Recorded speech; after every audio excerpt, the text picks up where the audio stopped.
திராவிட பேச்சரங்க நேயர்களுக்கு வணக்கம். இன்று ஈரோட்ல சீமான் அவர்கள் பேசின பரப்புரை குறித்து அங்க ஒரு சில வார்த்தைகளை பேசியிருக்காரு. அங்க என்ன பேசினாரு அதற்குரிய விளக்கங்களை நம்ம கொடுக்கறதுக்காக திராவிட முன்னேற்ற கழகத்திலிருந்து தேர்தல் பணிக்குழு செயலாளர் அண்ணன் இள புகழேந்தி அவர்கள் வந்திருக்காங்க. அண்ணா வணக்கங்கண்ணா. அனைவருக்கும் வணக்கம். கேளுங்கம்மா. தொடர்ந்து எல்லா ட்ரெண்டிங்னா ஒரு நாள் இருக்கும், ஒரு வாரம் இருக்கும். ஆனா சீமான் ட்ரெண்டிங் மட்டும் மாச கணக்குல தொடருது. 2 நாளைக்கு முன்னாடி பேசினாரு, இது பெரியார் மண்ணுக்கு நிருபர்கள் கேட்டாங்க. அப்ப நிருபர்கள் மேல சீறினாரு. இதையும் என் முன்னாடி இனிமே பெரியார் மண்ணு பேசாதீங்க, இது வஉசி மண்ணு, முத்துராமலிங்க தேவர் மண்ணு, அடிகளார் மண்ணுன்னு சொல்லுன்ட்டு 2 நாளைக்கு முன்னாடி சீறினாரு. இன்னைக்கு ஈரோட்ல என்ன பேசியிருக்காருனாக்க, திராவிடர்களுக்கு ஒரு பெரியார் தான், ஆனா தமிழர்களுக்கு 1000 பெரியார் என்று சொல்லி பேசியிருக்காரு. ஏன் இந்த முறை அன்னைக்கு பேசுனதுக்கு இன்னைக்கு பேசுனதுக்கு அப்படின்னா என்ன அர்த்தம்? என்ன அர்த்தம்னா, குடிகாரனுடைய உளறல், போதையில திரிகிறவருடைய பேச்சு. போதையில திரிகிற போது நினைச்சதெல்லாம் திரும்ப திரும்ப சொல்லுவதாக சொல்லுவாங்க.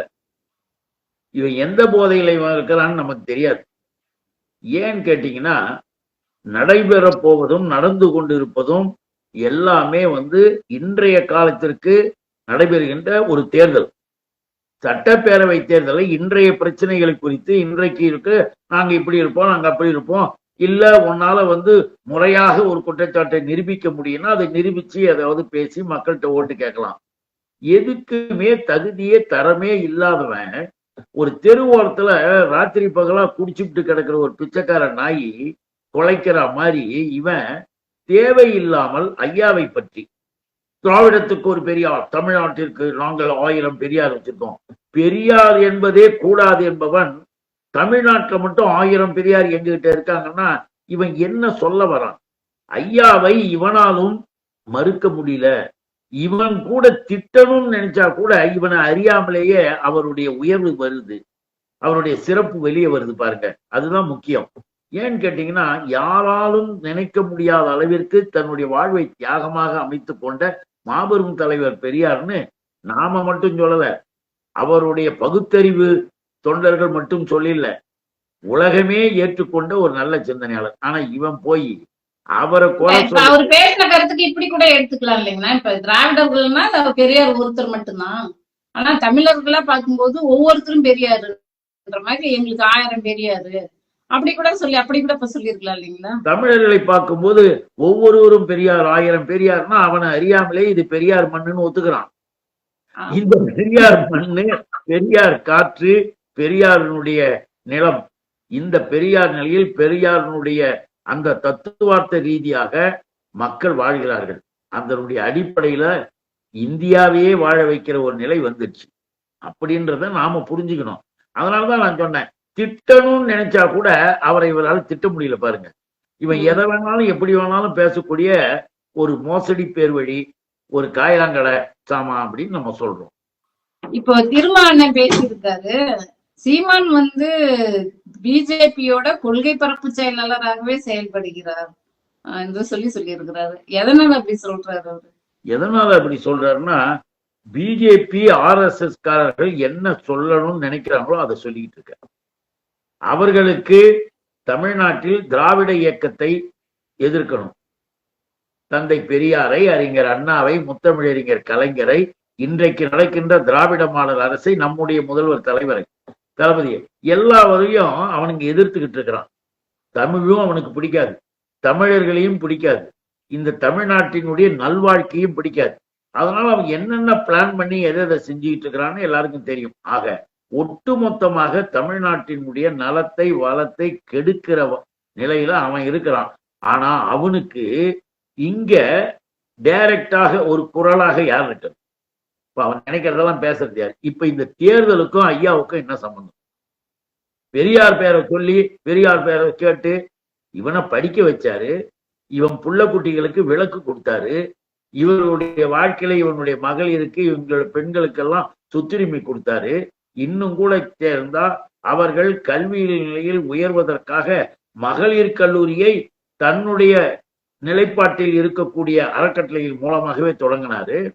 இன்னும் ஐயா பேர்ல முதலாக நம்முடைய தமிழர் தலைவர் ஆசிரியர் ஐயா அவர்கள் பொறியியல் கல்லூரி பெண்களுக்கு கொண்டு வந்து இந்தியாவிலேயே நம்ம திராவிட இயக்கம், நம்முடைய திராவிட தந்தை பெரியாரினுடைய அந்த நிலையில் இருக்கக்கூடிய ஐயா, நம்முடைய ஆசிரியர் ஐயா வீரமணி அவர்கள். இதெல்லாம் எல்லாம் வருது, எல்லாத்தையும் பார்க்கறான், எல்லாத்தையும் படிக்கிறான். ஆனா குடிச்ச உடனே தலையது கால் எதுன்னு தெரியாம தலைகீழா தவிர்த்து குடிக்கிறான். அதனாலதான் கேள்வி கேட்கிறவர்களை வந்து நிருபலை பார்த்து கண்ணாப்பண்ணான்னு திட்டுறான். அப்போ இவனுடைய நிலைப்பாட்டை பாத்தீங்கன்னா இதெல்லாம் வந்து தற்காலிகம். நீங்க வேணா பாருங்க, இது தற்காலிகம். இது எப்ப மாறும், எப்ப வீழும், எப்ப எழும்லாம் சொல்ல முடியாது. காசு கொடுக்கிற வரைக்கும் கத்தும்.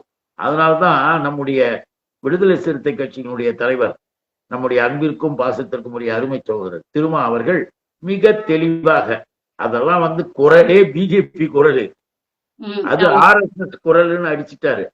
RSS காசி கூலி வாங்கிக்கிட்டு கத்தியின் கிடக்கிற நீன்றதான் அவனுடைய அர்த்தம்.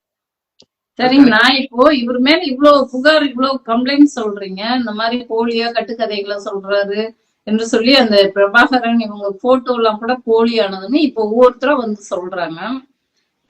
இத ஏன் இவ்வளவு நாளா அமைதியா இருந்தாங்க? இன்னைக்கு கூட ஈழத்தமிழர் ஒருத்தர் வந்து சுவிட்சர்லாந்துல இருந்து அந்த புலிகளுக்கு போட்டோ எடுத்தவர், அந்த போட்டோ இத எடுத்து கொடுக்கறவரு வந்துட்டு சுவிட்சர்லாந்துல இருந்து பேட்டி கொடுக்குறாரு. அது போலியான போட்டோ, ஒரிஜினல் இல்ல என்று சொல்லி அங்க இருந்து அவர் வந்து பேட்டி கொடுக்குறாரு. தமிழர்கள் ஏமாற வேண்டாம், சீமானை நம்பி ஏமாற வேண்டாம் அப்படின்னு சொல்றாரு. இதையும் இப்ப சொல்றீங்க, ஏன் இவ்வளவு நாளா அமைதியா இருந்தாங்க? இப்படி ஒரு கேள்வியை கேட்கறதுனால இப்ப சொல்லக்கூடாதுன்னு சொல்லக்கூடாது. நம்ம அதை புரிஞ்சுக்கணும். முதல்ல ஏன் இப்ப சொன்ன அப்படின்லாம் கேட்கக்கூடாது. இப்பொழுதாவது சொன்னார்களே என்று நம்ம வரவேற்போம். ஏன்னு கேட்டீங்கன்னா, நான் ஏற்கனவே கூட சொல்லியிருக்கிறேன், தெரு ஓரத்துல நாய் ஒண்ணு குலைச்சிட்டு யாரும் திரும்பி கூட பார்க்கல, அதை பத்தி கவலை இல்லாம அதை போய் நம்ம நோண்டி அதை 10 பேரை பார்க்க வைக்க வேலையை நம்ம செய்யக்கூடாது. ஆனா அதுக்கே வெறி பிடித்து கடிக்க ஆரம்பித்த பிறகு யாரா இருந்தாலும் அடிக்க ஆரம்பிப்பாங்க. இல்ல, அதையெல்லாம் நம்பிதானே அவங்களுக்கு வந்து அவரு ரொம்ப அப்படியே ரொம்ப ஆணவத்தோட சொல்றாரு, எனக்கு 30 லட்சம் பேர் ஓட்டு போட்டிருக்காங்க அப்படின்னு சொல்றாரு. இப்ப இவர் விட்ட கட்டுக்கதைகளை நம்பாததுனாலதானே அவங்க அவ்வளவு பேர் ஓட்டு போட்டிருக்காங்க. ஒரு நல்லா தெரிஞ்சுக்கணும், சுயேட்சைகள் வந்து தமிழ்நாடு முழுவதும் கணக்கு பண்ணி பார்த்தா அதுவும் 10-15 லட்சத்துக்கு மேல ஓட்டு வாங்கியிருக்காங்க. இது இந்த ஓட்டு வாங்கிட்டதுனால இவரை வந்து அப்படியே ஏத்துக்கிட்டாங்க, இவர் சொன்னதெல்லாம் நடக்குதுன்றதான் அர்த்தம் கிடையாது. அங்க நின்னவர்களுடைய வேலை, அங்க நின்னவர்களுடைய காசு, அவங்களுடைய வேடிக்கை எல்லாம் இருக்கு, செயல்பாடுகள்லாம் இருக்கு. இவருக்கு அப்படியே அந்த 30 லட்சம் பேரும் அப்படியே நேரடியா வந்து நின்று ஓஹா நீ என்ன சொன்னாலும் கேட்போம், அதெல்லாம் ஒண்ணும் கிடையாது, திருப்பிக்கிட்டு அடிப்பாங்க. நீங்க இப்படியெல்லாம் வாங்கினவெல்லாம் அடுத்த ஒரு 2-3 தேர்தல காணாம போன கதையெல்லாம் நமக்கு தெரியும். எதுக்கு சொல்றோம்னா, அவன் பைத்திய மாதிரி வளர்றப்பல எனக்கு இந்த நேரத்துல ஓட்டு போட்டாங்க, எனக்கு அந்த நேரத்துல ஓட்டு போட்டாங்க, அதெல்லாம் ஓட்டு போட்டு விட்டு அந்த ஓட்டு கணக்கு வச்சுக்கிட்டு பேசிக்கிட்டு இருக்கிற பேச்சை முதல்ல நிறுத்தணும். சீமான் ஒரு பொய்யன், ஒரு களவாணி, ஒரு திருடன், ஒரு மோசடிக்காரன், எல்லாவற்றையும் எடிட் பண்ணி ஒட்டிக்கிட்டு நான் ட்ரம்ப் கூட உட்காந்து பேசுறது உங்களுக்கு தெரியுமான்னு கூட நாளைக்கு வருவான். அதை கூட நம்ம எல்லாரும் கேட்பாங்க. அதுக்கு என்ன பண்ண முடியும்? சிரிக்கதான் முடியும். அவனை ஏன் கேட்கலன்னா அவன் அப்படிதான். நீங்க ஒரு அளவுக்கு மேல போய் பிரபாகரன் என்பவர் நம்ம வந்து தமிழர்களுடைய இமயம், அவர் வீரத்தின் சிகரம், அவர் வந்து சாதாரணமா நினைக்கவே கூடாது, பேசவே கூடாது. அப்பேற்பட்ட ஒரு மாபெரும் தலைவனாக மாவீரனாக வாழ்ந்த அவரை இந்த காயிலாங்கடை சாமா இன்னும் தானக்கு என் நிகர் மாதிரியும் அவர் கூட நான் உட்காந்துக்கிட்டேன் பேசிக்கிட்டேன்ற மாதிரி பொய் புரட்ட சொல்லி பணம் கலெக்ஷன் பண்ண, எல்லா இடத்திலும் உலகம் முழுவதும் தொடர்பு வச்சுக்கிட்டு நான் என்ன அப்படி பேசுறேன் இப்படி பேசுறேன்னு சொல்லிட்டு கலெக்ஷன் பண்ணேன். லட்சக்கணக்கில் கோடிக்கணக்கில் இன்னைக்கு RSS கைக்கூலியாக தெரிகிற இந்த காயிலாங்கடை நம்முடைய மாவீரன் அவர்களுடைய பெயரை வைத்துக் கொண்டு உலகத்தில் இருக்கிற தமிழர்கள்லாம் அன்னைக்கு ஏமாத்தி பணம் பறிச்சுக்கிட்டு இருந்த. இதுதான் உன் வேலை. இன்னைக்கு அவங்க குடும்பத்தினர் மீது நீ பேச ஆரம்பிச்ச உடனே அவங்க தெளிவா, எப்படி நீ வந்து யாரா நீ, என்னடா உனக்கு வேலை, நீ வந்து அங்க பார்த்தது எங்களுக்கு தெரியாதா, மாவீரனுக்கு வந்து இவனை பார்க்கறதுதான் வேலையா, அவர் மிகப்பெரிய சாம்ராஜ்யத்தை இன்னும் கூட கேட்டீங்கன்னா அப்ப நம்முடைய மாவீரன் அவர்கள் மிக தெளிவாக ஒண்ணு சொல்லியிருக்கிறாங்க. அதெல்லாம் இந்த பாவி பையன் மறைக்கிறான். என்ன சொன்னாரு? நாங்கள் எங்கள் நாட்டில் பிரிவினை கேட்கிறோம், பிரிந்து எங்களுக்கென்று ஒரு நாடு கேட்கிறோம். நீங்கள் உங்கள் நாட்டில் மாநில சுயாட்சி, மாநிலங்களுக்கான அதிகார உரிமையை கேட்டுக் கொண்டிருக்கிறீர்கள். முதலாக நம்முடைய உரிமைக்காக குரல் கொடுத்து நமக்கு நாடு வேண்டும், தனியாக ஒரு நாடு வேண்டும் என்று குரல் கொடுத்தது தந்தை பெரியார். பெரியாரினுடைய எண்ணங்களின் மூலமாகத்தான் எங்களுக்கே இந்த உணர்வு ஏற்பட்டது. எங்களுக்கு தமிழ் ஈழம் தேவை என்ற உணர்வை ஏற்படுத்தியது தந்தை பெரியார் அப்படின்னு ஐயாவுடைய கருத்தை பெருமையாக பேசிய மாவீரன் அவர். அந்த மாவீரன், அந்த மாபெரும் சிகரத்தினுடைய ஓரத்துல கூட பக்கத்துல கூட போய் நிக்க கூடாத இந்த சில்லுண்டி இது என்னன்னா சில்ற இந்த மாதிரி கத்திக்கிட்டு போய்கிட்டு இருக்கு. அதுக்காக ஒரு கட்டத்தை தாண்டும் பொழுது மேலிருந்து எச்சரிக்கை கொடுத்தாங்க. அதுலயும் அவங்க சொல்லிட்டாங்க வேண்டாம், அப்புறம் விபரீதம், மரியாதை விளைவு வேண்டாம், நிறுத்து, இதோட எங்க ஐயாவை பற்றி எங்க தலைவரை பற்றி இணைச்சு பேசுறதா நிறுத்துன்னு சொல்லிட்டாங்க. அதைத்தான் நம்ம பார்த்தோம். அதையும் நம்ம வரவிட்டாங்க. இன்னும் அவரை சிறுமைப்படுத்தினதாக சொல்றாங்க. எங்களுக்காக அவர் குரல் கொடுக்கலனாலும் பரவாயில்ல, எங்களை சிறுமைப்படுத்திட்டாங்க. ஒரு ஆமக்கறி சமைச்சு உணவு வைக்கிற அளவுல எல்லாம் எங்களை கொண்டுட்டு போய் நிறுத்திட்டாங்க. ஒருத்தன் தன்னை பெருமைப்படுத்திக் கொள்வதற்காக அடுத்தவர்களை பெருமையாக பேசுறதை விட சிறுமைப்படுத்துறது எப்படின்னு கேட்டீங்கன்னா, இவர் என்னமோ உலகத் தலைவர்கள் ஒருத்தர் மாதிரியும், இவரை வரவேற்கிறதுக்கு அங்க மாவீரன் அவர்லாம் காத்துக்கிட்டு இருக்கிற மாதிரி இவன் பேசுவான். இவன் சுத்தமா காயலாங்கடை. இவனை யாரும் அங்க சீண்டி கூட பார்க்க மாட்டாங்க.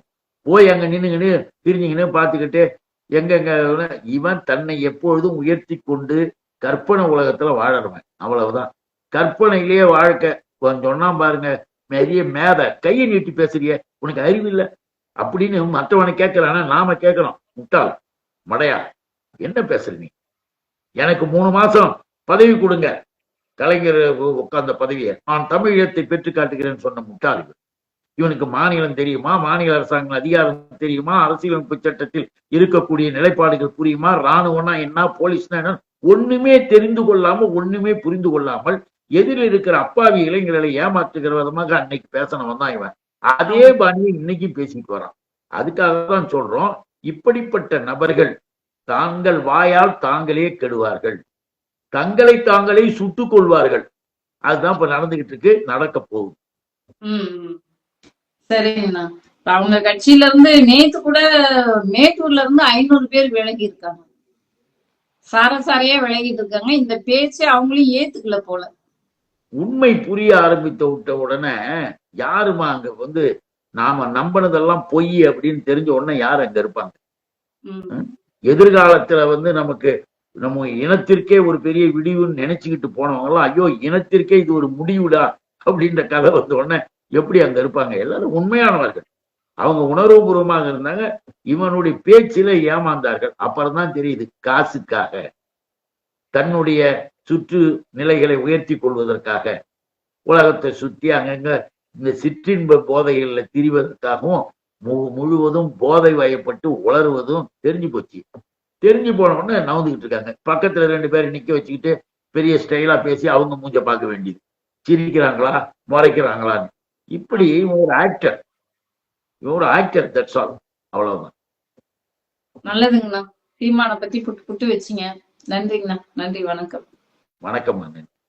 மகிழ்ச்சி.